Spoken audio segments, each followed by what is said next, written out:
इन दोनों के बीच में जो ये एंगल बन रहा है ना, इस एंगल को बाइसेक्ट करके कौन जा रहा है, इस एंगल को बाइसेक्ट करके कौन जा रहा है, मीडियन जा रही है। कौन सी मीडियन जा रही है, यानी मैंने यहाँ पे 2 ऐड किया तो 2 सब्ट्रैक्ट भी करना पड़ेगा, तो -2 भी करना पड़ेगा। -2 करूंगा और एक -2 पहले से, तो कितना बच जाएगा, माइनस का 4 बच जाएगा। ये BD क्या काम कर रहा है, देखो ये BD एक लाइन है ना, ये लाइन और ये कॉर्ड, इन दोनों के बीच में बनने वाला एंगल है ये बीटा। यहाँ पे भी अल्फा बीटा, यहाँ पे भी अल्फा बीटा, यहाँ पे भी अल्फा बीटा, क्लियर है ना। तो ट्राइंगल ABC के तीनों angles alpha plus beta, alpha plus beta, alpha plus beta. Hello everyone, क्या हाल चाल, सब बढ़िया। चलिए करते हैं स्टार्ट RMO 2023 की, है ना, आज की इस क्लास में 1 डे 1 चैलेंज में आज हम क्या करने वाले हैं, ज्योमेट्री पे डिस्कस करने वाले हैं साहब, है ना। ज्योमेट्री का एक और बेहतरीन सवाल हम आज डिस्कस करने वाले हैं, ठीक है। और ये बेहतरीन सवाल है ना, INMO 2007 से, है ना, INMO 2007 का क्वेश्चन है। अमेजिंग सा क्वेश्चन है ना। और ये क्वेश्चन है ना, आपको जो मिल रहे हैं ना, ये जो क्वेश्चन मिल रहे हैं ना, इनमें हर एक क्वेश्चन में ना एक खास बात है साहब, है ना। हर एक क्वेश्चन में क्या है, खास बात है। क्वेश्चन स्टार्ट होता है ज्योमेट्री से, चला जाता है इनइक्वालिटी पे, क्वेश्चन स्टार्ट होता है ज्योमेट्री से, चला जाता है अलजेब्रा में, क्वेश्चन स्टार्ट होता है ज्योमेट्री से, चला जाता है फंक्शनल इक्वेशन की तरफ, है ना। तो ये सबसे बड़ी चीज़ है इन क्वेश्चंस की, है ना। ठीक है साहब, तो करते हैं आज का क्वेश्चन स्टार्ट, है ना। आज का ये बहुत अमेजिंग सा सवाल रहने वाला है, ठीक है। तो क्वेश्चन क्या है उस पर बात कर ली जाए, ज्योमेट्री प्रॉब्लम्स में, है ना। ज्योमेट्री प्रॉब्लम्स में आज हम क्या डिस्कस करने वाले हैं, आज की प्रॉब्लम होने वाली है INMO 2007 से, ठीक है ना साहब। INMO 2007 से ये प्रॉब्लम हम उठा रहे हैं, ठीक है। और प्रॉब्लम का क्या कहना है, क्वेश्चन क्या कहना चाहता है ना, ध्यान से समझें आप। क्वेश्चन कहना चाहता है, in a triangle ABC right angled at C, ठीक है। एक कोई ट्राइंगल ABC है, राइट एंगल्ड है कहाँ पे, C पॉइंट पे। The median through B bisects the angle between BA and the bisector of angle B. Then prove that AB by BC जो होगा वो 5/2 से ग्रेटर होगा और 3 से लेसर होगा ना। क्या है ये सर, लास्ट में इक्वलिटी आ गई है ना, लास्ट में इक्वलिटी आ गई सर, ये क्या हो गया ना। करते हैं बात इस पे, है ना। क्वेश्चन बड़ा आसान सा है ना। क्वेश्चन का रफ स्केच बना लेते हैं सबसे पहले, है ना। रफ बनाएं या डायरेक्ट फेयर ही बना ले, फेयर ही बना लेते हैं, काम करते हैं ना। ज़्यादा टफ क्वेश्चन है नहीं वैसे ये, ठीक है, पर क्वेश्चन बेहतरीन है ना, ठीक है साहब। क्वेश्चन कह रहा है कि ABC एक राइट एंगल ट्राइंगल है, राइट एंगल्ड है C पॉइंट पे, ठीक है साहब। तो राइट एंगल है C पॉइंट पे, तो मैंने एक राइट एंगल ट्राइंगल ड्रॉ कर लिया है, ठीक है साहब। ABC एक राइट एंगल ट्राइंगल ड्रॉ किया है और राइट एंगल्ड है C पॉइंट पे, है ना। तो C पॉइंट पे 90 डिग्री का एंगल बन रहा है, ठीक है ना साहब, ठीक है। और क्वेश्चन क्या कह रहा है, क्वेश्चन कह रहा है कि एक काम करते हैं, बाकी के वर्टिसेस शो कर लेते हैं, यहाँ पे B ले लेते हैं और यहाँ पे A ले लेते हैं ना, ABC ट्राइंगल हो गया, ठीक है। आगे क्वेश्चन क्या कहता है, क्वेश्चन कहता है कि the median through B bisects the angle between BA and the bisector of angle B। अच्छा जी, एंगल B का कोई ना कोई बाइसेक्टर है, यहाँ से इतना तो पता चल गया, ठीक है। तो एंगल B का मैंने बाइसेक्टर ड्रॉ कर दिया, ये एंगल B का बाइसेक्टर है साहब, है ना। ये एंगल B का क्या है, बाइसेक्टर है BD, है ना। मैं कह देता हूँ कि ये एंगल B का बाइसेक्टर है BD, ठीक है साहब। ये एंगल B को बाइसेक्ट कर रहा है, एंगल B को क्या कर रहा है, बाइसेक्ट कर रहा है। आगे क्वेश्चन कहता है कि जो मीडियन है वर्टेक्स B से पास होने वाली है, B वर्टेक्स से पास होने वाली जो मीडियन है, वो मीडियन क्या कर रही है, वो मीडियन क्या कर रही है, वो मीडियन बाइसेक्ट कर रही है कौन से एंगल को, कौन से एंगल को साहब, कौन से एंगल को, जो साइड BA और बाइसेक्टर ऑफ एंगल B के बीच में बन रहा है ना। साइड BA और एंगल B के बाइसेक्टर, इन दोनों के बीच में जो ये एंगल बन रहा है ना, इस एंगल को बाइसेक्ट करके कौन जा रहा है, इस एंगल को बाइसेक्ट करके कौन जा रहा है, मीडियन जा रही है। कौन सी मीडियन जा रही है, जो B पॉइंट से पास हो रही है, जो B पॉइंट से क्या हो रही है, पास हो रही है। अच्छा ओके, तो क्या किया, B पॉइंट से हमने मीडियन ड्रॉ कर दी साहब, है ना। और वो मीडियन क्या कर रही है, वो मीडियन कौन से एंगल को बाइसेक्ट कर रही है साहब, कौन से एंगल को बाइसेक्ट कर रही है, वो मीडियन बाइसेक्ट कर रही है कौन से एंगल को, जो एंगल BA साइड और एंगल बाइसेक्टर BD के बीच में बन रहा है ना। मान लेते हैं कि उस मीडियन की जो नेमिंग है, यानी मीडियन जिस पॉइंट पे जाके AC को मिलेगा वो पॉइंट कौन है, E पॉइंट है, ठीक है। तो यहाँ पर दो चीज़ें हमें समझ में आ गई सोल्यूशन में, सबसे पहले है ना कि BD बाइसेक्ट्स एंगल A, है ना, BD bisects angle B, sorry, है ना। BD क्या है, एंगल B का बाइसेक्टर है ना, पूरे एंगल B का। और and B is the median, है ना, B इज मीडियन, ठीक है। B मीडियन का काम कर रहा है, ठीक है। और ये मीडियन होते हुए भी एक काम जो साथ में कर रहा है एडिशनल, वो ये है कि वो बी ए और बी डी के बीच में बनने वाले एंगल को भी क्या कर रहा है, बाइसेक्ट कर रहा है। बी ए और बी डी के बीच में बनने वाले एंगल को भी क्या कर रहा है, बाइसेक्ट कर रहा है। ठीक है साहब। तो इनिशियली तो बी डी ने एंगल बी को बाइसेक्ट किया था, इनिशियली तो बी डी ने एंगल बी को बाइसेक्ट किया था, तो जितना एंगल ऊपर था उतना एंगल नीचे रहा होगा। ठीक है ना साहब, है ना। तो नीचे वाले एंगल को मैं बोल देता हूँ एंगल b/2। ठीक है ना साहब, ये बोल देता हूँ, इसमें तो कोई परेशानी नहीं होनी चाहिए। अच्छा जी, उसके बाद में क्या हुआ, उस ऊपर वाला जो हिस्सा है ना एंगल बी, है ना, उसका भी क्या हुआ, उसके भी दो पार्ट कर दिए मीडियन बी ई ने। ठीक है ना साहब, तो ये वाला पार्ट और ये वाला पार्ट दोनों इक्वल है, और कितने कितने हैं, b/4 है ना, b/4, ये भी b/4 और ये भी एंगल b/4, कोई परेशानी तो नहीं है। दोनों b/4 बचे और नीचे वाला b/2 बचा है। ठीक है साहब, यहाँ तक की कहानी आपको समझ में आ गई होगी। डायग्राम समझने के बाद में क्वेश्चन कहता है कि ये प्रूव कर दो साहब, क्या प्रूव कर दो, कि ए बी और बी सी का जो रेशियो है ना, ए बी और बी सी का जो रेशियो है वो क्या है, 5/2 से ग्रेटर है और 3 से लेसर है ना। कुछ बच्चे दो तरीके से, देखो बच्चे आप इस क्वेश्चन में दो तरीके से एंट्री कर सकते हो। पहला तरीका है ना, पहला तरीका internal angle bisector theorem, external angle bisector theorem पढ़ा हुआ है आपने। अगर आप इंटरनल एंगल बाइसेक्टर थ्योरम और पाइथागोरस थ्योरम का मिक्सचर लेकर के, है ना, इस क्वेश्चन में एंट्री करना चाहते हैं, बड़े आसानी से एंट्री हो जाएगी, है ना, और क्वेश्चन आराम से सॉल्व भी हो जाएगा। दूसरा तरीका ट्रिग्नोमेट्री से भी आप जा सकते हैं, क्योंकि ये एंगल अगर आप थीटा बोलोगे कि ये एंगल थीटा है, तो ये एंगल भी थीटा हो जाएगा और ये एंगल 2 थीटा हो जाएगा, क्योंकि ये पूरा एंगल 4 थीटा हो गया, ये 90 है, तो थर्ड वाला एंगल कितने का हो जाएगा, 90 - 4 थीटा हो जाएगा। ठीक है ना साहब, तो आप इसमें साइन रूल लगा करके भी एंट्री क्वेश्चन में ले सकते हैं, है ना, साइन रूल लगा के भी आप क्वेश्चन में क्या ले सकते हैं, एंट्री ले सकते हैं। इन शॉर्ट आपको करना क्या है, सिर्फ A B upon B C, है ना, A B upon B C, है ना, ये वाला एक रिलेशन आपको डेवलप करना है कि इसकी वैल्यू किस एक्सप्रेशन की फॉर्मेट में आएगी, उस एक्सप्रेशन की, है ना, मिनिमम मैक्सिमम वैल्यू के बारे में थोड़ा सा सोचना है ना, कि क्या वैल्यूज हो सकती हैं जिसके बीच में इसका एक सोल्यूशन लाई करे, है ना। ठीक है साहब, है ना, क्योंकि ऐसा हर बार तो होगा नहीं, है ना, ऐसा हर बार तो होगा नहीं कि एंगल बाइसेक्टर और साइड के बीच में ना जो एंगल बन रहा हो उसको मीडियन बाइसेक्ट करके जाए। ऐसा बहुत सारी सिचुएशन में तो पॉसिबल है नहीं, किसी एक ही सिचुएशन में ऐसा पॉसिबल है ना। वो एक सिचुएशन जो होगी वो कौन कौन से, है ना, वैल्यूज के बीच में लाई करेगी, 5/2 और 3 के बीच में कहाँ कहाँ लाई करेगी ना। ठीक है ना साहब, उस वैल्यू के बारे में सोचना है साहब, है ना। चलिए करते हैं इस क्वेश्चन पे बात। ठीक है, तो क्या सोचा हमने, ट्रिग्नोमेट्री के हेल्प से आप लोग जा करके, है ना, मुझे बताएंगे कि आप कहाँ तक पहुँचे। ठीक है साहब, हम चलेंगे इस क्वेश्चन में कैसे, internal angle bisector theorem, external angle bisector theorem, Pythagoras theorem, इन सब का यूज़ करते हुए। ठीक है, एक्सटर्नल एंगल बाइसेक्टर थ्योरम का तो कोई यूज़ नहीं है, इंटरनल एंगल बाइसेक्टर थ्योरम का ही यूज़ है। तो बात करते हैं सबसे पहले, है ना, वर्टेक्स सी के सामने वाली जो साइड है उसकी लेंथ क्या होगी, स्मॉल सी, है ना, और वर्टेक्स बी के सामने वाली साइड की लेंथ कितनी होगी, स्मॉल बी, है ना, ये पूरी साइड की लेंथ स्मॉल बी हो जाएगी। ठीक है, और ए के सामने वाली साइड की लेंथ स्मॉल ए। ठीक है ना साहब, यहाँ तक तो कोई परेशानी नहीं होनी चाहिए। ठीक है, उसके बाद क्या होगा सर, उसके बाद ये होगा, क्योंकि बी ई मीडियन है, बी क्या है, मीडियन, बी ई क्या है, मीडियन है, मीडियन क्या करती है, अपोजिट साइड को बाइसेक्ट करती है, बी ई मीडियन है, अपोजिट साइड को बाइसेक्ट करेगी, इसलिए ऊपर वाला हिस्सा कितना बचेगा, b/2, है ना, और नीचे वाला हिस्सा भी कितना बचेगा, b/2 बच जाएगा। यहाँ तक कोई परेशानी नहीं होनी चाहिए। ठीक है सर, यहाँ तक तो समझ में आ गया होगा ना। ठीक है साहब, अब आगे क्या करें, आगे क्या करें सर, आगे क्या करें, है ना, तो आगे सोचो बेटा कि कैसे भी करके ना, कैसे भी करके ना, मुझे ए बी और सी में रिलेशन चाहिए, है ना, और ए बी सी में जब रिलेशन मिल जाएगा तो मैं बी को एलिमिनेट कर दूंगा, बी को क्या कर दूंगा, एलिमिनेट कर दूंगा। कैसे कैसे कैसे सर, आपको क्या क्लिक किया, आपको कैसे क्लिक किया कि क्या करना है और कैसे करना है, तो बेटा सुन ध्यान से, है ना, यहाँ पर ये जो भी लिखा हुआ है ना, 5/2 मैंने एज इट इज लिखा, है ना, और 3 भी एज इट इज लिखा। ए बी साइड का नाम क्या है ना, ए बी साइड की लेंथ को क्या बोलते हैं हम, स्मॉल सी, है ना, स्मॉल सी, तो यहाँ पे लिखा मैंने स्मॉल सी, अपॉन में बी सी साइड को मैंने क्या लिखा, बी सी साइड का लेंथ क्या है, स्मॉल ए, है ना, तो यहाँ पे आ गया स्मॉल ए।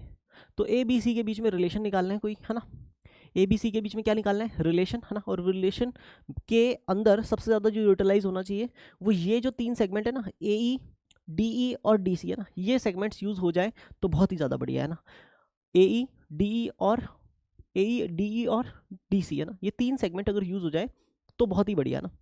और अगर उस टर्म्स में हम इक्वेशन बना पाए सी और ए में, है ना, सी और ए में अगर हम इक्वेशन बना पाए तो उसके आगे तो हम डिसाइड कर लेंगे ना। तो हमने क्या सोचा, सबसे पहला काम क्या करते हैं कि बी डी एंगल बाइसेक्टर था ना, बी डी क्या था, एंगल बाइसेक्टर ना, बी डी एंगल बाइसेक्टर था, है ना, तो bye internal angle bisector theorem, है ना, कल भी बताया था, कल मतलब लास्ट वीडियोस में, है ना, कि ये जो बी डी एंगल बाइसेक्टर है ना साहब, बी डी जो क्या है, एंगल बाइसेक्टर है, एंगल बाइसेक्टर है ना, ये एंगल बाइसेक्टर है ना, इस एंगल को तो बाइसेक्ट करता ही है, साथ ही साथ अपोजिट वाली साइड को कौन से रेशो में डिवाइड करता है, उसी रेशो में जिस रेशो में उस एंगल को कंटेन करने वाली साइड्स थी, है ना। तो अभी ये जो एंगल बी है इसको कंटेन करने वाली साइड कौन कौन है, एक तो बी सी और एक ए बी, है ना, वो कौन से रेशो में है, ए रेशो सी में, है ना, कौन से रेशो में है, ए रेशो सी में है ना। तो सामने वाला जो साइड होगा वो भी कौन से रेशो में डिवाइड हो जाएगा, यानी डी से ऊपर वाला हिस्सा सी होगा अगर, तो नीचे वाला हिस्सा ए हो जाएगा, क्लियर है ना, नीचे वाला हिस्सा क्या हो जाएगा, ए हो जाएगा। इंटरनल एंगल बाइसेक्टर थ्योरम लगाया तो मैं यहाँ पे लिख सकता हूँ आई ए बी टी से कि जो B C upon A B होगा, जो B C upon A B या फिर A B upon B C जो होगा, A B upon B C जो होगा, जो A B upon B C होगा, है ना, वो किसके इक्वल होगा, वो इक्वल होगा A D upon D C के, है ना, A D upon D C के इक्वल होगा। ठीक है साहब, यहाँ तक तो समझ में आ गया सर। फिर क्या करें सर इसके बाद, है ना, इसके बाद रेसिप्रोकल कर लो, है ना, बी सी को ऊपर ले आओ, ए बी को नीचे ले जाओ, है ना, और डी सी को ऊपर ले आओ, है ना, और या फिर रेसिप्रोकल ना भी करो तो भी चलेगा ना। आप क्या करिए, दोनों साइड्स में 1 ऐड कर लीजिए ना, तो 1 plus A B upon B C as it is रह जाएगा, है ना, और 1 plus A D upon D C ये भी एज इट इज रह जाएगा। अच्छा, ये 1 ऐड करने का रीज़न क्या है, 1 ऐड करने का रीज़न क्या है, मुझे डीसी का लेंथ चाहिए, मुझे किसका लेंथ चाहिए, डीसी का लेंथ अगर मुझे मिल जाए ना, अगर मेरे को डीसी का लेंथ मिल जाए, है ना, तो मेरे पास में डीई का लेंथ भी आ जाएगा, है ना। तो मैंने क्या किया, डीसी का लेंथ कैलकुलेट करने की कोशिश की, दोनों साइड्स कितना ऐड किया, 1 ऐड किया, तो यहाँ पे एलसीएम लिया तो ये हो गया बी सी एलसीएम, है ना, बी सी टाइम्स 1 तो ये बी सी हो जाएगा, प्लस में ए बी रहेगा, दैट इज इक्वल टू क्या हो जाएगा मेरे पास में, इधर डी सी एलसीएम लिया तो D C times 1 D C plus में ए डी। ठीक है, आगे क्या करें सर, आगे क्या करें, बी सी की जगह स्मॉल ए, है ना, ए बी की जगह स्मॉल सी अपॉन में बी सी की जगह स्मॉल ए। ठीक है ना साहब, मैंने साइड्स की लेंथ को रिप्लेस कर दिया, है ना, साइड्स के नेम को उसकी लेंथ से रिप्लेस कर दिया। उधर D C plus A D क्या हो जाएगा बताओ, डी से सी तक प्लस ए से डी तक, है ना, ये पूरा मिला के ए सी हो जाएगा, क्या हो जाएगा ए सी। ए सी कितना होता है, ए सी होता है बी, है ना, स्मॉल बी अपॉन में डी सी पता नहीं था, तो डीसी की वैल्यू अगर आपसे कोई पूछेगा कि डीसी कितना है, अब से अगर कोई पूछेगा डीसी कितना है, डीसी कितना है, तो डीसी कितना बताओगे साहब, डीसी उधर चला जाएगा, बाकी सब इधर आ जाएगा, तो ये जाएगा ए बी अपॉन में ए प्लस सी, है ना। कुछ लोग इसको डायरेक्ट भी निकाल लेते हैं ना, रेशियो वाले मेथड से, है ना, लास्ट क्लास में भी सिखाया था मैंने कि DC equal to A B upon A plus C कैसे आता है ना। अच्छा जी, डीसी आपके पास में आ गया, यहाँ तक कोई परेशानी। आप एक ट्राइंगल में, आपने एक ट्राइंगल में क्या लगा दिया है, इंटरनल एंगल बाइसेक्टर थ्योरम लगा दिया है, क्योंकि वहाँ पे एंगल बाइसेक्ट हुआ था। अब आप क्या करेंगे, दूसरे ट्राइंगल में आइए, हाँ दूसरे ट्राइंगल में आइए बी टी लगाएंगे, कौन से ट्राइंगल में, बी डी ए में, है ना, कौन से ट्राइंगल में, in triangle B D A, ठीक है, by internal angle bisector theorem. ठीक है साहब, इंटरनल एंगल बाइसेक्टर थ्योरम, ठीक है साहब। तो इसमें इंटरनल एंगल बाइसेक्टर थ्योरम लगाएंगे क्योंकि बीई ने एंगल ए बी डी को बाइसेक्ट किया, बीई ने एंगल ए बी डी को क्या किया, बाइसेक्ट किया, है ना। तो आप क्या बोलोगे, आप बोलोगे कि जो रेशो ए बी और बी डी का रहेगा ना सर, जो रेशो ए बी और बी डी का रहेगा, है ना, वही रेशो सर, है ना, जो रेशो ए बी और बी डी का रहेगा वही रेशो ए ई और ई डी का रहेगा, है ना, वही रेशो सर ए ई और ई डी का रहेगा। अच्छा जी सर, मान ली आपकी बात, है ना, आपकी बात मान ली, ठीक है साहब। अब सर मुझे एक बात बताओ सर, ए ई का लेंथ पता है आपको, बिल्कुल पता है, b/2 है सर, डी का लेंथ कहाँ से लाओगे, डी का लेंथ कहाँ से लाओगे, ये लेंथ कितना है ये कैसे पता चलेगा। तो मैं बोलूँगा कि अभी अभी हमने डी सी कैलकुलेट किया ना, डी सी का लेंथ कितना आया, डी का लेंथ कितना आया, डी का लेंथ आया ए बी अपॉन में ए प्लस सी, है ना। तो डी की जगह लिखा मैंने ए बी अपॉन में ए प्लस सी, है ना, ओके। और डी अगर कैलकुलेट करना है तो ई सी जो था, है ना, जो कि b/2 था, उस b/2 में से डी सी माइनस कर दूंगा, A B upon A plus C minus कर दूंगा, ठीक है ना साहब। तो b/2 में से मैंने क्या माइनस किया, b/2 में से माइनस किया मैंने ए बी अपॉन में ए प्लस सी, ठीक है साहब। तो ये आ गया मेरे पास में डी का लेंथ, किसका लेंथ आ गया, डी का लेंथ। अच्छा जी सर, ठीक है। और सर बी डी का लेंथ कहाँ से लाएंगे, बी डी तो सर ये वाली चीज़ है ना, ये वाली चीज़ बी डी है ना, बी डी कैसे कैलकुलेट करेंगे। तो बेटा बी सी डी ट्राइंगल में अगर हम पाइथागोरस लगा दें, बी सी डी ट्राइंगल में अगर हम क्या निकाल दें, क्या लगा दें, पाइथागोरस थ्योरम लगा दें, तो हाइपोटेनस की लेंथ निकाली जा सकती है अगर बेस और परपेंडिकुलर पता है तो, ठीक है साहब। तो क्या किया हमने, इसमें पाइथागोरस थ्योरम लगा के बी डी की लेंथ भी निकाली। लेकिन सर वहाँ से तो बी डी स्क्वायर आएगा, वहाँ से क्या आएगा, बी डी स्क्वायर आएगा। तो एक काम करना, दोनों साइड्स का स्क्वायर कर दे, इधर भी स्क्वायर कर दे, इधर भी स्क्वायर कर दे, है ना। तो जैसे स्क्वायर करेगा तो क्या पता चलेगा, ए बी स्क्वायर, है ना, डी स्क्वायर को इधर फेंक दो ना, डी स्क्वायर को किधर फेंक दो, इधर फेंक दो, क्रॉस मल्टीप्लाई में ना, इसको इधर फेंक दो, तो A B square into D E square, ये किसके इक्वल आ जाएगा साहब, ये इक्वल आ जाएगा sir A E square into B D square के इक्वल आ जाएगा। अच्छा जी, ठीक है जी, यहाँ तक की कहानी तो सबको समझ में आ गई होगी। अब क्या करें सर, अब क्या करें सर, अब क्या करें, अब एक काम करना बेटा, ए बी की जगह लिख दे स्मॉल सी है ना, तो ए बी स्क्वायर की जगह हो जाएगा सी स्क्वायर ना, और सर डी स्क्वायर की जगह डी का लेंथ कितना आया, डी का लेंथ आया बेटा B by two minus A B upon में ए प्लस सी है ना, तो डी की जगह लिखा B by two minus A B upon में A plus C, A B upon में ए प्लस सी, ठीक है, ओके, उसका whole square that is equal to A square, A कितना है, A E B by two है ना, तो उसका स्क्वायर हो जाएगा बी बाई टू का होल स्क्वायर, ठीक है साहब, मल्टीप्लाई में B D square, B D, B से डी तक, ओके, ये हाइपोटेनियस है, क्या करेंगे पाइथागोरस लगाएंगे, तो B D square equal to आएगा B C square plus D C square है ना, तो बी सी स्क्वायर तो कितना हो जाएगा ए स्क्वायर, और डी सी स्क्वायर कितना हो जाएगा A B upon A plus C का होल स्क्वायर है ना, तो हो जाएगा ब्रैकेट में ए स्क्वायर प्लस में है ना ए बी अपॉन में ए प्लस सी का क्या हो जाएगा साहब whole square, okay, whole square, ठीक है साहब, ये इक्वेशन आ गई हमारे पास में। अब इसको सॉल्व करेंगे और हमारा काम बन जाएगा, ठीक है साहब, इसको सॉल्व करते हैं। इसको सॉल्व करने में भी क्या खास बात है, कहीं ना कहीं मैंने बोला था कि हमें ए और सी से ही मतलब है, हमें बी से मतलब नहीं है, तो जब जब मौका पड़ेगा या तो हम बी को उड़ा देंगे या फिर बी को रिप्लेस करके है ना उसको ए और सी की टर्म्स में लिख देंगे, है ना, ठीक है साहब, तो करते हैं कोशिश, है ना। सबसे पहले लिखा हुआ है मेरे पास में सी स्क्वायर, तो सी स्क्वायर एज इट इज रहेगा, ठीक है साहब। क्या इन दोनों में से बी कॉमन आ सकता है, न्यूमरेटर्स में से बिल्कुल आ सकता है, तो बी कॉमन लेके बाहर रखोगे तो बी स्क्वायर हो जाएगा, बिल्कुल हो जाएगा। तो फिर यहाँ पे 1/2 minus A upon A plus सी बचेगा, हाँ, तो एलसीएम लेंगे, कितना आएगा एलसीएम, एलसीएम 2 टाइम्स ए प्लस सी आएगा, ओके, तो ये ए प्लस सी उधर 1 से मल्टीप्लाई होगा तो कितना आएगा ए प्लस सी, और ये जो 2 है वो इधर ए से मल्टीप्लाई होगा तो माइनस में 2 है ना, उसका क्या हो जाएगा होल स्क्वायर, बिल्कुल हो जाने दो, दैट इज इक्वल टू क्या बचेगा बी बाई टू का होल स्क्वायर करेंगे क्या आएगा बी स्क्वायर अपॉन में 4, ठीक है जी, ओके। फिर उसके आगे क्या करें, उसके आगे इन दोनों में से क्या कॉमन आ रहा है सोचो, इन दोनों में से यहाँ पे भी ए स्क्वायर बनेगा, यहाँ पे भी ए स्क्वायर है ना, तो ए स्क्वायर कॉमन ले लिया ना, तो एक ए स्क्वायर और बाहर आ गया है ना, तो अंदर क्या क्या बचा, अंदर बचा यहाँ पे 1 है ना, क्या बचा 1 प्लस में और क्या बचा, और बचा मेरे पास बी स्क्वायर अपॉन में ए प्लस सी का होल स्क्वायर, ओके, ठीक है, आगे बढ़ा जाए, बिल्कुल बढ़ते हैं ना, आगे बढ़ते हैं ना, ठीक है। तो कुछ बच्चों ने कहा बी स्क्वायर से बी स्क्वायर उड़ा दिया जाए, उड़ा दिया, बिल्कुल ठीक है। सी स्क्वायर एज इट इज रहा बेटा, ए प्लस सी में से माइनस किया 2a, तो क्या बचा माइनस ए है ना, सी माइनस ए बचेगा बेसिकली, सी माइनस ए का क्या हो जाएगा होल स्क्वायर अपॉन में है ना, क्योंकि स्क्वायर है अंदर शिफ्ट किया, 2 का स्क्वायर कितना हो जाएगा 4, ए प्लस सी का क्या हो जाएगा होल स्क्वायर, ठीक है साहब, दैट इज इक्वल टू, यहाँ पे मेरे पास बचा ए स्क्वायर अपॉन में 4, ठीक है ना साहब, और मैंने क्या किया एलसीएम ले लिया, तो एलसीएम लिया तो यहाँ पे क्या बना, यहाँ पे बना, नीचे आया डिनोमिनेटर में ए प्लस सी का होल स्क्वायर एलसीएम है ना, ए प्लस सी का होल स्क्वायर इधर 1 से मल्टीप्लाई हुआ तो कितना आया ए प्लस सी का होल स्क्वायर है ना, उसको लिख दिया ए स्क्वायर प्लस सी स्क्वायर प्लस में 2ac, ठीक है ना साहब, और उसके आगे प्लस में है ना बी स्क्वायर आया, बी स्क्वायर को रिप्लेस कर सकते हैं क्या किसी भी तरीके से, एनी हाउ, सोचो सोचो सोचो सोचो, इस ट्राइंगल में बड़े वाले ट्राइंगल में पाइथागोरस थ्योरम लगाओ है ना, बड़े वाले ट्राइंगल में हाइपोटेनस कौन है ये सी है ना, तो सी स्क्वायर इक्वल टू क्या होगा B square plus A square, C square equal to क्या होगा B square plus A square, ये तो पता ही होगा, सी स्क्वायर इक्वल टू क्या होगा B square plus A square, ठीक है ना साहब,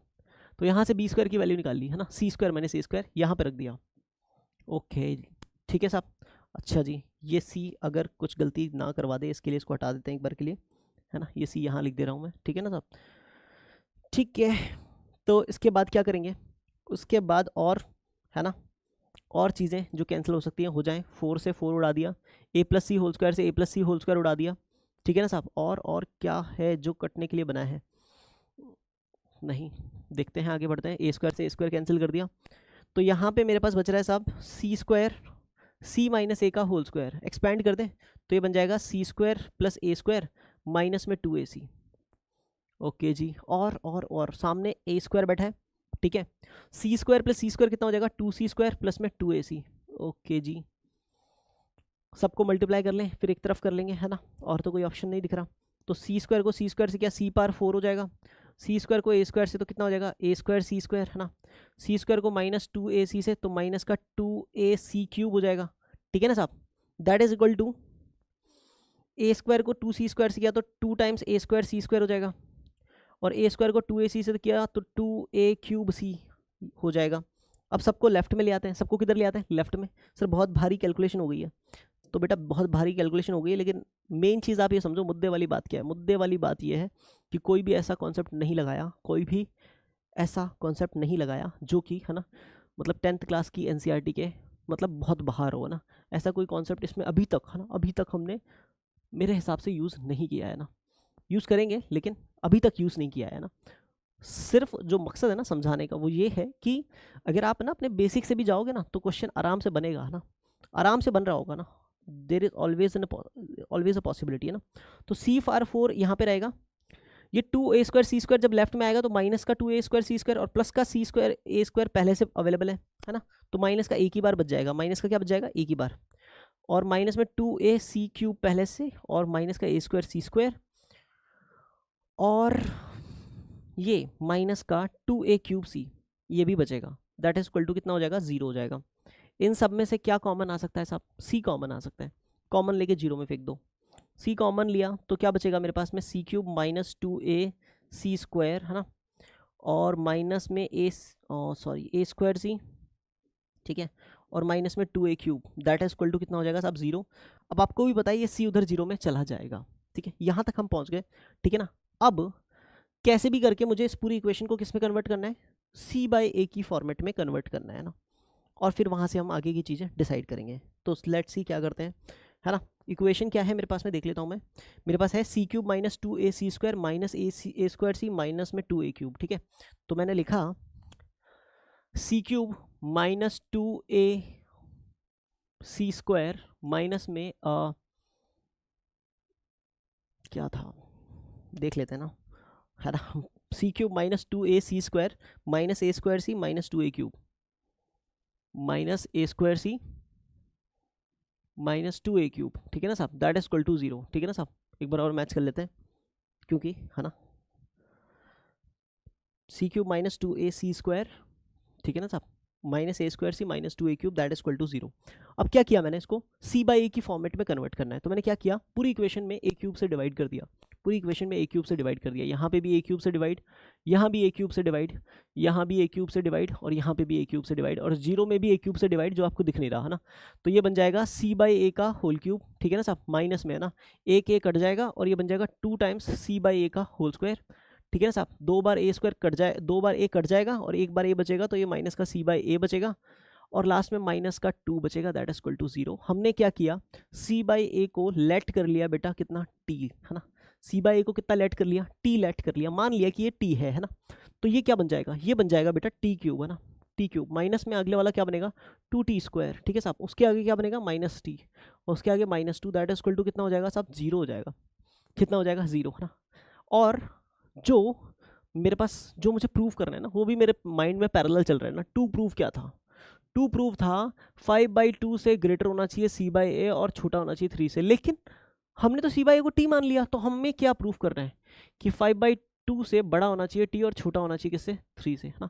इसका मतलब क्या है, इसका मतलब क्या है, इसका मतलब क्या है, c बाई ए का वैल्यू 5/2 से 3 के बीच में लाई करना चाहिए। इसका मतलब क्या है कि जब मैं c बाई ए की वैल्यू 5/2 रखूं और जब मैं c बाई ए की वैल्यू 3 रखूं, है ना, और उनके बीच में जितनी भी वैल्यूज हैं उन सब वैल्यूज को भी रखूं, तो उन सब वैल्यूज में से कोई एक वैल्यू ऐसी जरूर होनी चाहिए, है ना, जो इस कंडीशन को स्पेसिफाई करे कि उस ट्राइंगल का जो एंगल बाइसेक्टर है और साइड बी ए है ना, उन दोनों के बीच में बनने वाला एंगल मीडियन की वजह से, है ना, 2 इक्वल पार्ट्स में डिवाइड हो जाए यानी बाइसेक्ट हो जाए।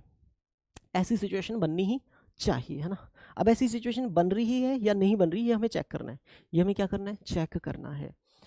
और आपको क्या लगता है, है ना, कि कैसे हम ये डिसाइड करेंगे कि ऐसी सिचुएशन बन रही है या नहीं बन रही है ना, क्योंकि यहाँ तक तो हम पहुँच गए, है ना। इसके आगे कैसे डिसाइड करेंगे, देखो अगर इसका कोई एक सोल्यूशन निकलता है, अगर इसका कोई क्या निकलता है एक सोल्यूशन निकलता है ना, इसका एक सोल्यूशन निकलता है ना, सोल्यूशन अगर निकलेगा तो डेफिनेटली हम बोल देंगे कि साहब कुछ पॉसिबिलिटी तो है ना।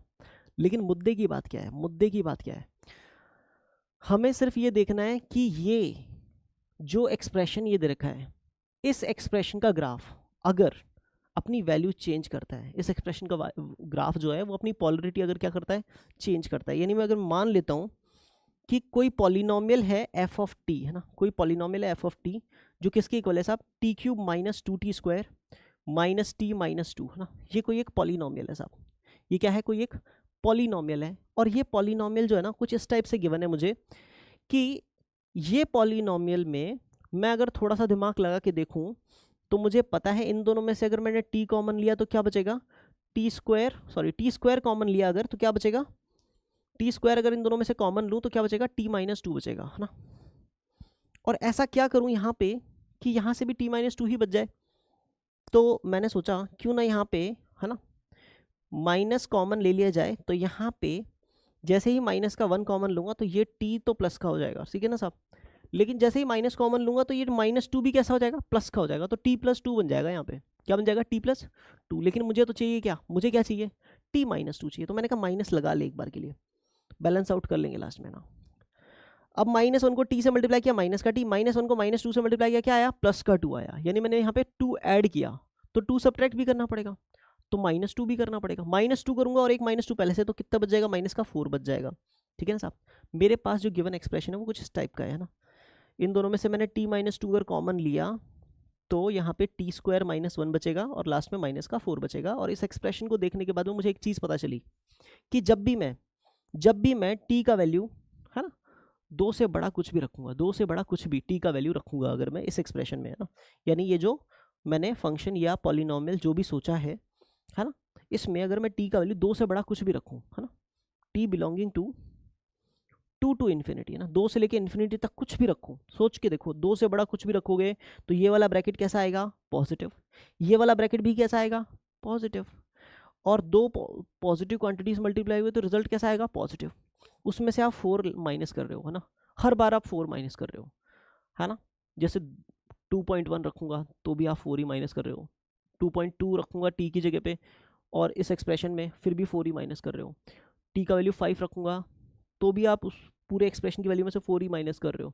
तो हमेशा इस एक्सप्रेशन का वैल्यू कैसा रहेगा, इंक्रीजिंग रहेगा। क्या रहेगा, इंक्रीजिंग रहेगा। तो मैं यहाँ पे लिख सकता हूँ for t belonging to 2 to infinite, है ना, 2 to infinite f of t, है ना, is increasing, is strictly increasing,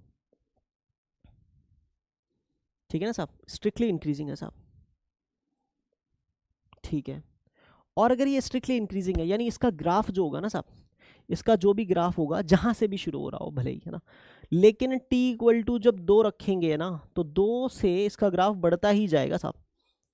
t equal to 2 के आगे इस फंक्शन का ग्राफ बढ़ता ही जाएगा, ऊपर ही चढ़ता जाएगा, ठीक है ना साहब, बढ़ता ही जाएगा। कोई परेशानी यहाँ तक नहीं होनी चाहिए। फंक्शन का ग्राफ स्ट्रिक्टली इंक्रीजिंग है, ये जो फंक्शन हमने बनाया है इसका ग्राफ स्ट्रिक्टली इंक्रीजिंग होने का मतलब ये है कि इसका वैल्यू जो भी है वो बढ़ता ही जाएगा, बढ़ता ही जाएगा। पहली बात यहाँ तक समझ में आई। दूसरी बात, है ना, दूसरी बात मैंने क्या किया, इसके जस्ट बाद हमने क्या किया, इसके बाद हमने इसमें f ऑफ 5/2 कैलकुलेट किया कि इस फंक्शन में अगर t का वैल्यू 5/2 डालें तो क्या आएगा रिजल्ट। तो t का वैल्यू 5/2 डालूंगा तो 5/2 माइनस 2 कितना बचेगा, 1/2, ठीक है ना साहब। और 5/2 का स्क्वायर करेंगे, है ना, 25/4, उसमें से 1 माइनस करेंगे 21/4 बचेगा, 21/4, और उसमें से 4 माइनस कर देंगे, ठीक है ना साहब। क्या बचेगा बताओ ज़रा सोचो, 8 4 ज़ा 32, 32 माइनस 21 तो माइनस का 11/8 बच जाएगा, ठीक है ना साहब।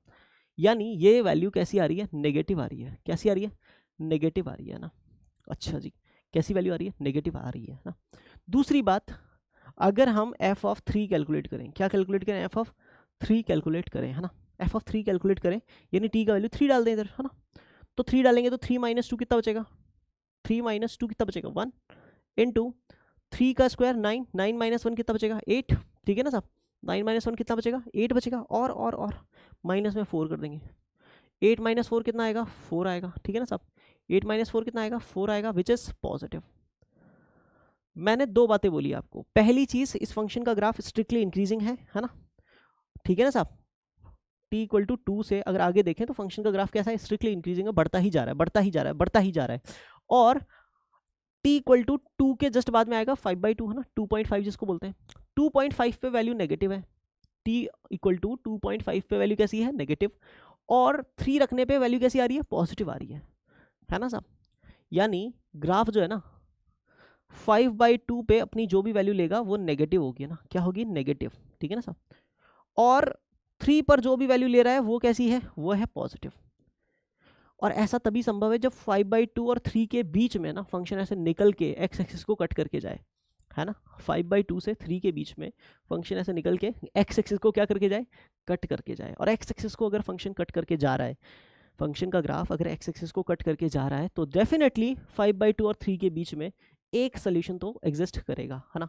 एक सोल्यूशन तो क्या करेगा, एग्जिस्ट करेगा, है ना। और एक सोल्यूशन अगर एग्जिस्ट करेगा ना, तो ये implies that there is a value of t for which there is a value of t for which, है ना, for which a unique solution है ना, unique solution of this equation exist between किसके between 5/2 and 3, ठीक है ना साहब। एक सोल्यूशन जरूर एग्जिस्ट करेगा, है ना, क्योंकि ग्राफ कहाँ कट करके जा रहा है साहब, कहाँ कट करके जा रहा है, 5/2 और 3 के बीच में ना ग्राफ की पोलरिटी बदल रही है ना। ग्राफ की वैल्यू, जो फंक्शन की जो वैल्यू आ रही थी, फंक्शन की वैल्यू 5/2 पे नेगेटिव, 3 पे पॉजिटिव, है ना। तो ये जो स्विच हुआ है ना नेगेटिव से पॉजिटिव, वो स्विच इन दोनों पॉइंट्स के बीच में ही हुआ है। और अगर ये स्विच हुआ है तो ग्राफ यहाँ से यहाँ अगर पहुँचा है तो डेफिनेटली एक्सिस को कट करके ही गया होगा। और एक्सिस को कट करके गया है तो एक पॉइंट ज़रूर ऐसा है जहाँ पर, है ना, जहाँ पर ये सिचुएशन पॉसिबल है। और अगर वो सिचुएशन पॉसिबल है तो ये इम्प्लाई करेगा कि 5/2 से बड़ा होगा t और छोटा होगा 3 से, है ना। और 5/2 से बड़ा होगा c/a, है ना, और छोटा होगा किससे, 3 से। यही हमें प्रूफ करना था। hence the given statement is true, statement is true, ठीक है साहब। ये कहानी आपको अच्छे से समझ में आई होगी कैसे हमने इस क्वेश्चन को डील किया, है ना। क्वेश्चन स्टार्ट हुआ था ज्योमेट्री से, है ना। स्टार्ट कहाँ से हुआ था, ज्योमेट्री से स्टार्ट हुआ था, यहाँ तक ज्योमेट्री का ही था, है ना। उसके बाद में हमने इसको कन्वर्ट किया, है ना, किसके हिसाब से, है ना, पॉलिनोमियल्स में, है ना, या एल्जेब्रा बोल दो आप, एल्जेब्रा में हमने इसको कन्वर्ट किया, है ना। और इस इक्वेशन की, है ना, पोलरिटी चेक की। 5/2 पे उसकी वैल्यू कुछ और थी और 3 पे कुछ और थी। और हमने ये भी चेक किया कि कैसा है फंक्शन, स्ट्रिक्टली इंक्रीजिंग है, बढ़ता ही जाएगा, अब आगे बढ़ता ही जाएगा, रुकेगा नहीं। और बढ़ता ही अगर जाएगा तो डेफिनेटली एक बार कट करेगा साफ, है ना। कितनी बार कट करेगा, एक बार कट करेगा। और एक बार कट करेगा तो एक यूनिक सोल्यूशन इन दोनों पॉइंट्स के बीच में लाई करेगा ही करेगा। ये कहानी आपको समझ में आ गई होगी, बड़ी शानदार कहानी थी, ठीक है। चलिए आगे बढ़ते हैं ना। इसके बाद क्या कर सकते हैं, इसके बाद एक बढ़िया सवाल हमारा वेट कर रहा है ना, ठीक है ना साहब। एक बहुत बढ़िया सवाल, एक और सवाल ले लिया जाए आज, ठीक है। क्वेश्चन क्या कहता है ना, क्वेश्चन कहता है let ABC be a triangle with the circum, ABC be a triangle with circum circle, है ना, ओम, है ना, हम तो ओम ही बोलते हैं इसको, ठीक है ना। And let G be the centroid of triangle ABC, है ना। G क्या है, सेंट्रॉइड है ट्राइंगल ABC का, ठीक है। और उसका सर्कम सर्कल कौन है, ओम है, ठीक है साहब। Extend AG BG CG to meet the circle ओम अगेन इन A1 B1 और C1, अच्छा जी, ठीक है साहब, समझ गए।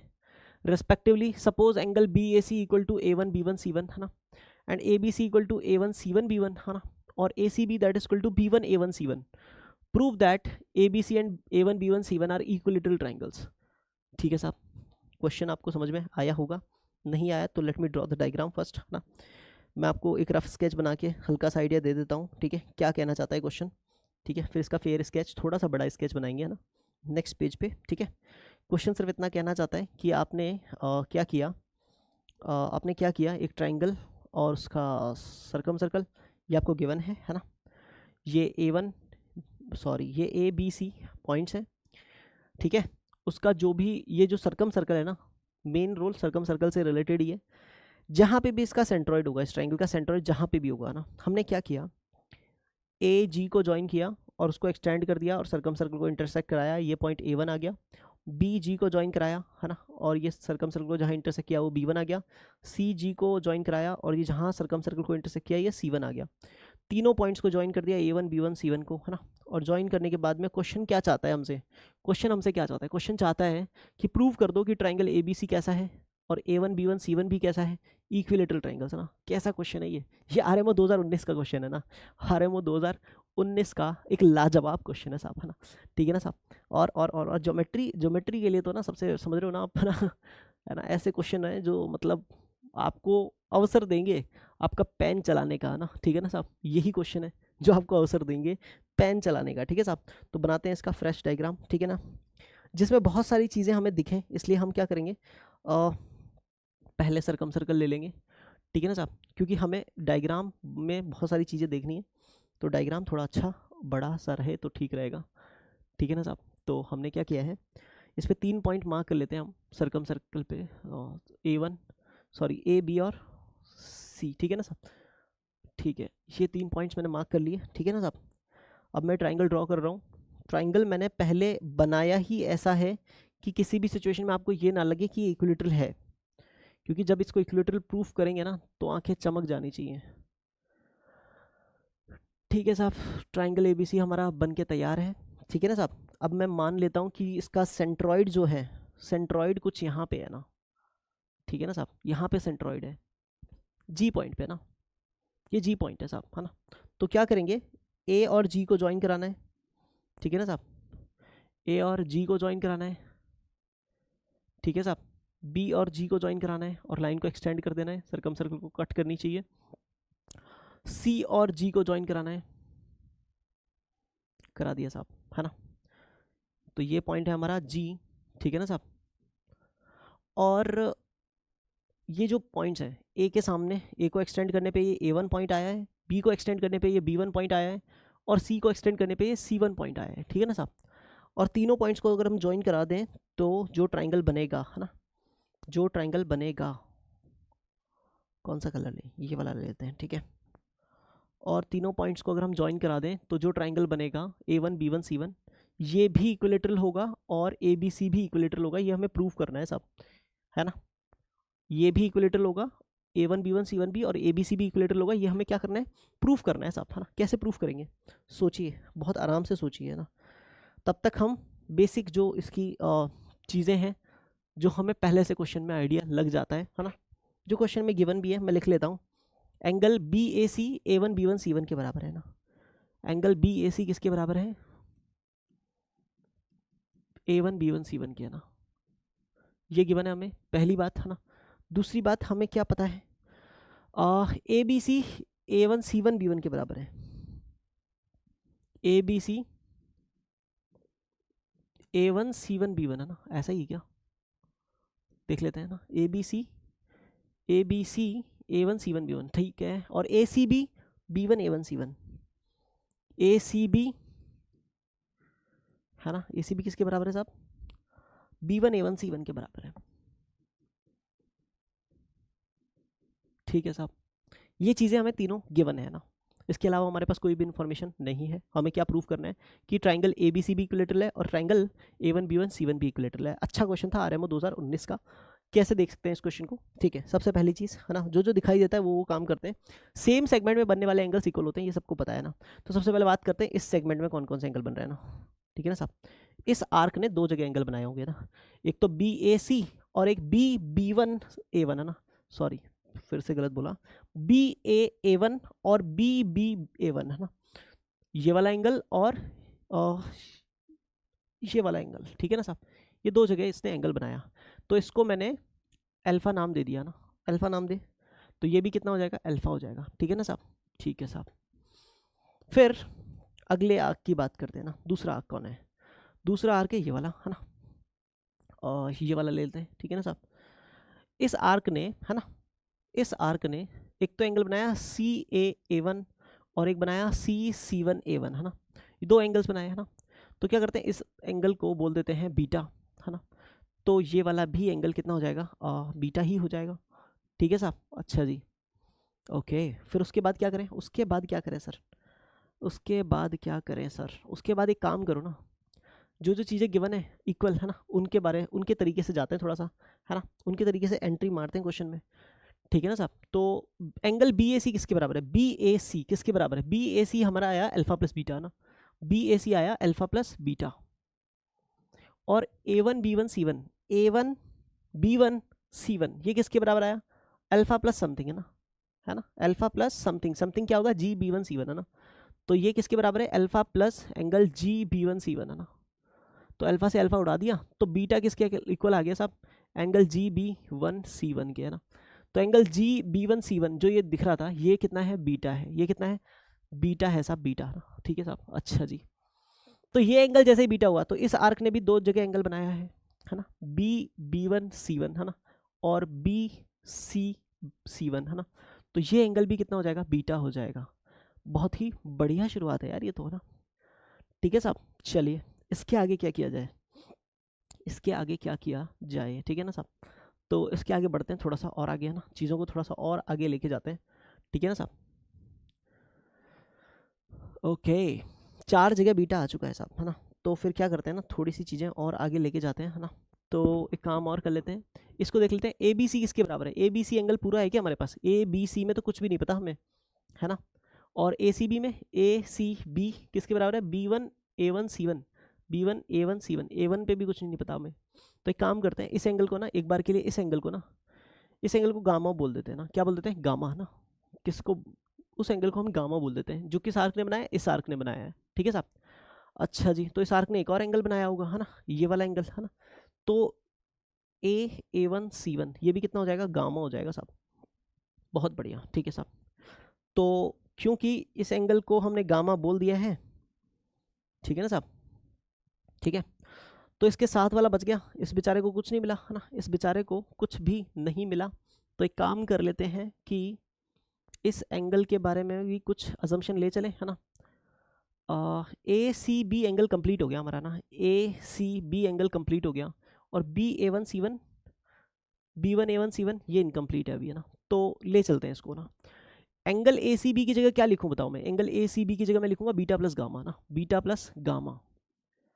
और बी वन ए वन सी वन की जगह क्या लिखूं मैं, बी वन ए वन सी वन की जगह लिखूंगा गामा प्लस, ये कौन सा एंगल है, जी ए वन बी वन, है ना, गामा प्लस एंगल जी, है ना, ए वन बी वन। ठीक है साहब, तो गामा से गामा उड़ाया, तो बीटा किसकी वैल्यू आ गई, एंगल जी ए वन बी वन की वैल्यू आ गई। ठीक है साहब, तो ये एंगल बीटा हो गया। जैसे ही एंगल बीटा हुआ, आंखें फिर से चमक जानी चाहिए कि ये अगर इस आर्क ने बीटा बनाया, यहाँ पे बीटा बनाया, तो यहाँ पे भी बीटा ही बनाएगा। तो ये एंगल भी कितना आ गया, बीटा आ गया साहब, है ना, बीटा आ गया।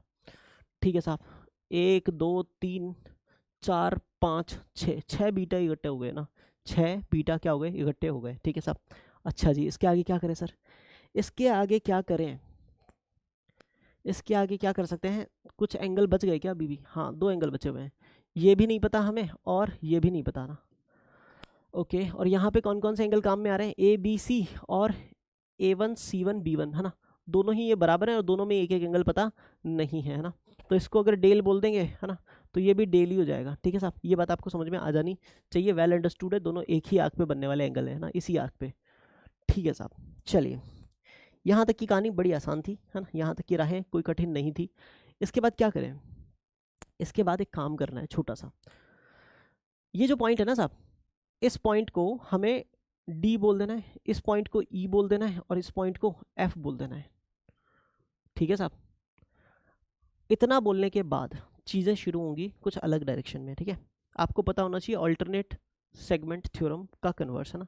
ऑल्टरनेट सेगमेंट थ्योरम का कन्वर्स क्या कहता है कि अगर एक सर्कल में एक कॉर्ड है ना, क्या है, एक कॉर्ड है ना, और उस कॉर्ड के एंड पॉइंट से एक लाइन पास हो रही है ना। मैं नहीं कह रहा कि ये टेंजेंट लाइन है, मैं नहीं बोल रहा कि ये टेंजेंट लाइन है, बट अगर इस लाइन और कॉर्ड के बीच में बनने वाला कोई एंगल इस कॉर्ड के थ्रू उसके सेगमेंट में बनाए हुए एंगल के बराबर हो जाए, यानी ये एंगल और ये एंगल बराबर हो जाए, है ना, यानी ये एंगल 1 है, ये एंगल 2 है, अगर एंगल 1 और एंगल 2 क्या हो जाए, बराबर हो जाए, तो ये वाली जो लाइन होती है ना, ये लाइन इस सर्कल के लिए क्या हो जाती है, एक टेंजेंट हो जाती है, सर्कल के लिए क्या हो जाती है, एक टेंजेंट हो जाती है। आपको ये तो पता है ना कि 3 पॉइंट से पास होने वाला एक यूनिक सर्कल होता है ना, और उस सिचुएशन में ये जो एंगल होगा अगर ये इसके बराबर है तो डेफिनेटली हम क्या बोल देंगे कि ये लाइन जो है ना वो इस सर्कल के लिए क्या है, टेंजेंट का काम कर रही है। किसका काम कर रही है, टेंजेंट का काम कर रही है ना। अच्छा जी, है ना, अगर ये बात समझ में आती है तो सर इस बात का यहाँ पे क्या यूज़ है, इस बात का यहाँ पे क्या यूज़ है ना, तो बात कर लेते हैं ना, इस बात का यहाँ पे क्या यूज़ है ना। मैं छोटा सा डायग्राम बनाऊंगा, है ना, मैं डायग्राम थोड़ा सा बनाऊंगा, आप लोग ट्राई करें समझने का कि कैसे क्या हो रहा है ना। अगर मैं सोचूं कि, है ना, कौन कौन से पॉइंट से मिलके, है ना, एक सर्कल बन रहा है और कौन सा एंगल इक्वल है ना, तो आप सोचिए कि अगर मैं एक डायग्राम बनाऊं, एक सर्कल बनाऊं ना, कि इन तीनों पॉइंट से ना, इन तीनों पॉइंट से पास होने वाला जो सर्कल बनेगा, है ना, इन तीनों पॉइंट से पास होने वाला बी जी सी, है ना, बी जी सी तीनों पॉइंट से पास होने वाला जो सर्कल बनेगा, उस सर्कल के लिए, है ना, ये बी डी क्या काम कर रहा है। देखो ये बी डी एक लाइन है ना, ये लाइन और ये कॉर्ड, इन दोनों के बीच में बनने वाला एंगल है ये बीटा। कौन सा एंगल है, बीटा एंगल है ना। और इसी कॉर्ड ने अपने अल्टरनेट सेगमेंट में जो एंगल बनाया वो भी कितना है, बीटा। अच्छा, ये दोनों एंगल सेम है, और क्योंकि दोनों एंगल सेम हैं इसलिए ये डी बी जो सेगमेंट है ना, ये क्या हो गया इसके लिए, एक, इस सर्कल के लिए एक टेंजेंट हो गया ना। क्या लिखने वाला हूँ मैं, ध्यान से समझना आप, है ना, ध्यान से समझे, ठीक है ना साहब, मैं जो लिखने वाला हूँ बड़ा ध्यान से समझे कि also D B is tangent, D B is tangent to the circle passing through किस किस से पास हो रहा है साहब, passing through B G C, है ना, बी जी सी, ठीक है साहब, ओके। बी जी सी से पास होने वाले, बी जी सी का जो ट्राइंगल बन रहा है इसका जो सर्कम सर्कल होगा, उस सर्कम सर्कल के लिए डीबी क्या है, एक टेंजेंट का काम कर रहा है। किसका काम कर रहा है, टेंजेंट का काम कर रहा है। अच्छा जी, तो क्योंकि ये टेंजेंट है तो टेंजेंट और इंटरसेक्टिंग कॉर्ड, है ना, कॉर्ड और टेंजेंट जहाँ इंटरसेक्ट करते हैं वहाँ पे एक थ्योरम लगा देते हैं हम, है ना, स्टेटमेंट याद करवाया हुआ है बड़े अच्छे से, है ना, और वो स्टेटमेंट क्या कहता है कि डी बी स्क्वायर जो होगा वो किसके इक्वल होगा, डी बी स्क्वायर किसके इक्वल हो जाएगा साहब, डी बी स्क्वायर, है ना, डी बी स्क्वायर वो किसके इक्वल हो जाएगा साहब, वो D G into D C के इक्वल होगा ना, वो इक्वल होगा D G into D C के, ठीक है साहब। जिसको नहीं पता ज्योमेट्री का लेक्चर देख ले, है ना, जिसमें प्रॉपर्टीज़ ऑफ, है ना, जिसमें प्रॉपर्टीज़ ऑफ इंटरसेक्टिंग कॉर्ड्स, है ना, जब पढ़ाया था वो वाला लेक्चर जरूर देख लें, ठीक है साहब। तो D B square that is equal to D G into D C, ठीक है साहब, कोई परेशानी नहीं होनी चाहिए, बहुत सिंपल सी बात है ना। अब इसके बाद क्या करें, सर, तो बेटा सुन, जी क्या था, सेंट्रॉइड था, जी क्या था, सेंट्रॉइड था, तो सी से जो ये पास होके गया है ये क्या है, मीडियन है, क्या है, मीडियन, सी से जी को मिलाने वाला जो लाइन सेगमेंट गया है सी डी तक, है ना, ये डी पॉइंट मिड पॉइंट होगा ए बी का, ये बात फॉर श्योर है। क्यों, क्योंकि आपने वर्टेक्स को सेंट्रॉइड से मिलाते हुए लाइन ड्रॉ की है ना, तो ये मीडियन है, क्या है ये, मीडियन, सी डी मीडियन है किसकी, ट्राइंगल ए बी सी की, है ना। तो उस सिचुएशन में डी मिड पॉइंट है किसका, ए बी का, डी मिड पॉइंट है किसका, ए बी का, तो जितना डी बी होगा उतना ही ए डी होगा। तो ऑल्सो जितना डी बी है उतना ही ए डी है, रीजन लिख देता हूँ, ए डी इज मीडियन, है ना, ठीक है साहब। तो ये बात तो समझ में आ गई साहब। तो डी बी की जगह क्या लिख देते हैं सर, ए डी लिख देते हैं ना, तो A D square that is equal to भी कितना हो जाएगा, D G up into D C, ठीक है साहब। सर आपने कहा, हमने मान लिया, तो आपको पता चला कि ए डी स्क्वायर किसके बराबर है, D G into D C. अच्छा जी, तो कुछ बच्चों को शक हुआ कि सर अगर ऐसा है तो सिचुएशन में ये बात भी बिल्कुल अपनी जगह बिल्कुल सही है कि ए जी और सी से अगर कोई सर्कल पास हो, है ना, ए जी और सी से अगर कोई सर्कल पास हो रहा होगा ए जी और सी से कोई सर्कल अगर पास हो रहा होगा तो उसके लिए डी ए मीडियन का काम, डी ए टेंजेंट का काम कर रही होगी। डी ए किसका काम कर रही होगी? टेंजेंट का काम कर रही होगी, क्योंकि D A square that is equal to D G into D C है ना। रिवर्स प्रॉपर्टी काम कर रही है सर, रिवर्स प्रॉपर्टी काम कर रही है सर। मतलब D A square that is equal to D G into D C अगर है तो डेफिनेटली हम ये बोल सकते हैं कि A D is median of triangle of circle passing through A G and C, right. तो this implies that A D is median, नहीं मीडियन क्यों बोले जा रहा हूं मैं बार बार, सॉरी, है ना। A D is tangent of circle passing through, ठीक है ना साहब, पासिंग थ्रू क्या हो जाएगा? Passing through A G C, right, A G C. और जैसे ही ये बात आप लिखोगे कि साहब ऐसा है, तो आपको पता होगा कि कॉर्ड और टेंजेंट के बीच में बनने वाला एंगल टेंजेंट कॉर्ड के थ्रू ऑल्टरनेट सेगमेंट में बनाए हुए एंगल की क्या होता है? इक्वल होता है, ठीक है ना साहब। और अगर आप ऐसा बोलोगे कि सर ऐसा है, तो तुरंत आप ये लिख सकते हो कि किसी भी सिचुएशन में सर ये जो अल्फा है ना वो किसके बराबर हो जाएगा? गामा के बराबर हो जाएगा। ये इंप्लाई करेगा कि अल्फा किसके इक्वल हो जाएगा? गामा के इक्वल हो जाएगा, ठीक है ना साहब। अल्फा किसके इक्वल हो जाएगा? गामा के इक्वल हो जाएगा। अच्छा जी, सिमिलरली है ना, इसी के बाद अगली पॉइंट पे बात करते हैं ना। कौन से पॉइंट पे बात करते हैं? अगले पॉइंट पे। अगला पॉइंट क्या कहता है कि अगर इसी तरीके से आप देखो, है ना, जैसे हमने बी जी सी के लिए देखा, है ना, अब हम ए जी बी के लिए देखते हैं ना। किसके लिए देखते हैं? ए जी बी के लिए। अगर ए जी और बी इन तीनों पॉइंट से कोई सर्कल पास हो रहा होगा ना, ए जी बी, है ना, इन तीनों पॉइंट से कोई सर्कल अगर पास हो रहा है ना, सोच लेते हैं ना, इन तीनों पॉइंट से अगर क्या पास हो रहा है? एक सर्कल पास हो रहा है, ठीक है। तो डेफिनेटली ये वाला एंगल और ये वाला एंगल बराबर होना चाहिए, है ना। लेकिन ये दोनों तो बराबर ही नहीं है, ये दोनों तो बराबर ही नहीं है। लेकिन लेकिन लेकिन लेकिन लेकिन लेकिन सिमिलर वे में मेरे पास एक और बात है ना, सिमिलर वे में मेरे पास एक और बात है ना। क्योंकि आपको ये पता था कि किसी भी सिचुएशन में ना, किसी भी सिचुएशन में हम क्या कर सकते हैं, किसी भी सिचुएशन में, है ना, जैसे हमने अल्फा और गामा इक्वल किया है, जैसे ही हमने क्या किया है? अल्फा और गामा को इक्वल किया है ना, तो वैसे ही अगर हम इक्वल कर पाए अल्फा और डेल को, अल्फा और डेल को अगर हम इक्वल कर पाए तो हमारा काम बन जाएगा। हमारा क्या हो जाएगा? काम बन जाएगा। अच्छा जी, ठीक है। तो उस सिचुएशन के लिए हम क्या कर सकते हैं? उस सिचुएशन के लिए हम ये कर सकते हैं कि किसी भी तरीके से, है ना, किसी भी तरीके से अगर हमें ये पता चल जाए कि सी एफ स्क्वायर, है ना, सी एफ स्क्वायर अगर किसके बराबर हो, सी एफ स्क्वायर किसके इक्वल हो? सी एफ स्क्वायर करेंगे क्योंकि ये टेंजेंट है किसका? बी जी सी से पास होने वाले सर्कल का, ठीक है ना साहब। तो सी एफ स्क्वायर किसके इक्वल हो जाएगा साहब? सी एफ स्क्वायर किसके इक्वल होगा? नहीं नहीं नहीं नहीं, सी एफ स्क्वायर के लिए तो नहीं देखेंगे, है ना, किसी और सिचुएशन के लिए सोचेंगे ना, किसी और सिचुएशन की तरफ जाएंगे ना। अच्छा देखते हैं, 1 मिनट के लिए, ठीक है। कहाँ तक पहुँच गए हम? अल्फा इक्वल टू गामा तक पहुँच गए, है ना। अल्फा इक्वल टू अगर गामा हो गया है, तो जैसे ही अल्फा और गामा इक्वल हो गए, है ना, ठीक है, तो एक एंगल मिसिंग है अपने पास में, वो भी है डेल, है ना, बस उसके अलावा कोई भी मिसिंग नहीं है। अच्छा जी, अल्फा और डेल को कैसे इक्वल कर सकते हैं, सोचते हैं इसके बारे में, ठीक है, सोचते हैं इसके बारे में, है ना।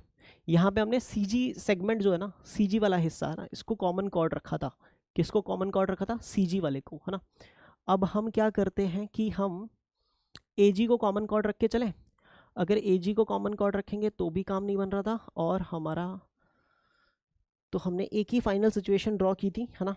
फाइनल सिचुएशन जो हमने ड्रॉ की वो ये था, एक सर्कल, ठीक है ना साहब। तो अगर हम जाते हैं किस तरफ से, देखो हम इस तरफ से जाते हैं ना, ठीक है।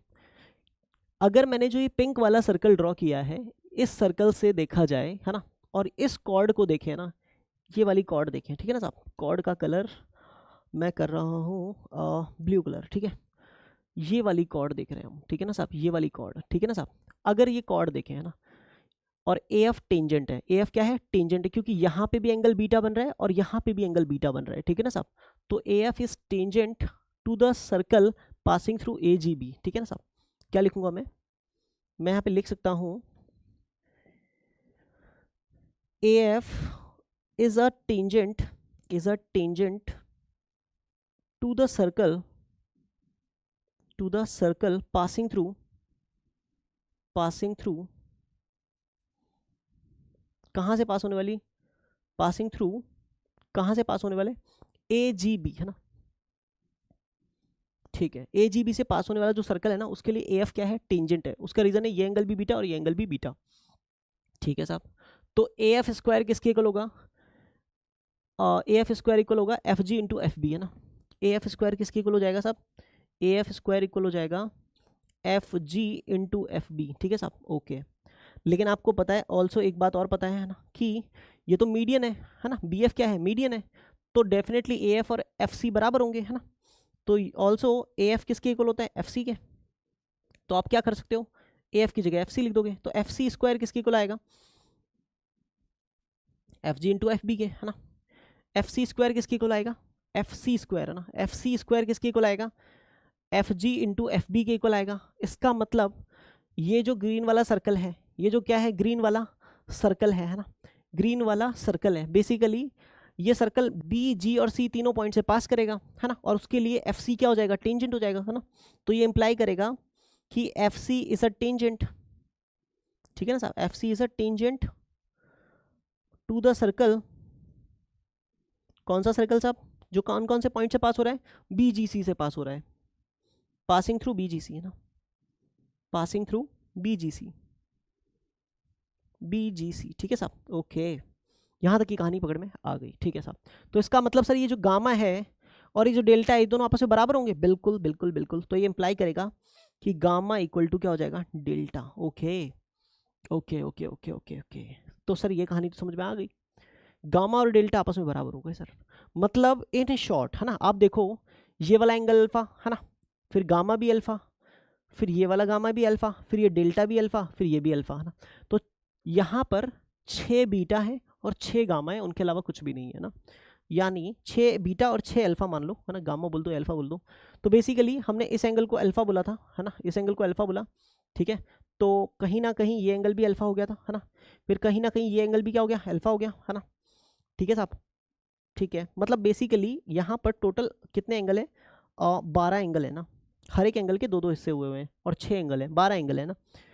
तो इनमें से दोनों में से एक अल्फा और एक बीटा है, हर एक पॉइंट पे एक अल्फा और एक क्या है, बीटा। यहाँ पे भी अल्फा बीटा, यहाँ पे भी अल्फा बीटा, यहाँ पे भी अल्फा बीटा, क्लियर है ना। तो ट्राइंगल ABC के तीनों angles alpha plus beta, alpha plus beta, alpha plus beta है ना। तो तीनों एंगल्स की मेजरमेंट सेम है, तीनों एंगल्स की मेजरमेंट क्या है, सेम। वैसे ही A1 B1 C1 जो ट्राइंगल बन रहा है उसके भी हर एक angle alpha plus beta, alpha plus beta, alpha plus beta, ठीक है ना साहब। तो ट्राइंगल A1 B1 C1 के भी तीनों एंगल्स की मेजरमेंट क्या है, सेम। अच्छा जी, तो हमें ये समझ में आता है कि ये इंप्लाई करेगा कि in triangle ABC and A1 B1 C1 each angle is of measurement, each angle is now of measurement, ठीक है, अल्फा प्लस बीटा। हर एक एंगल की मेजरमेंट क्या है, अल्फा प्लस बीटा है, ठीक है ना। सारे एंगल्स आपस में क्या है, equal. So it implies that triangle ABC and triangle A1 B1 C1 both are equilateral triangles, ठीक है साहब, दोनों ही क्या होंगे, इक्विलेटरल ट्राइंगल्स हैं, ठीक है साहब, यही प्रूफ करना था। So given statement is true, hence proved, ठीक है साहब। कहानी समझ में आई होगी आपको, बड़ा ही अमेजिंग सा सवाल था है ना, बड़ा ही अमेजिंग सा सवाल था जिसमें हमें दोनों ट्राइंगल्स को इक्विलेटरल प्रूफ करना था, हमने कर दिया। आज के लिए इतना ही, thanks to all of you, thank you, bye bye, have a nice day. सिर्फ इतनी सी बात याद रहे है ना, सिर्फ इतनी सी बात याद रहे कि कोई काम अगर आसानी से हो सकता है तो क्यों ना कर लिया जाए है ना, ठीक है साहब, कर ही लिया जाए, ठीक है साहब। तो करते रहिए प्रैक्टिस है ना, और मचाते रहिए। आज के लिए इतना ही, थैंक यू गाइस।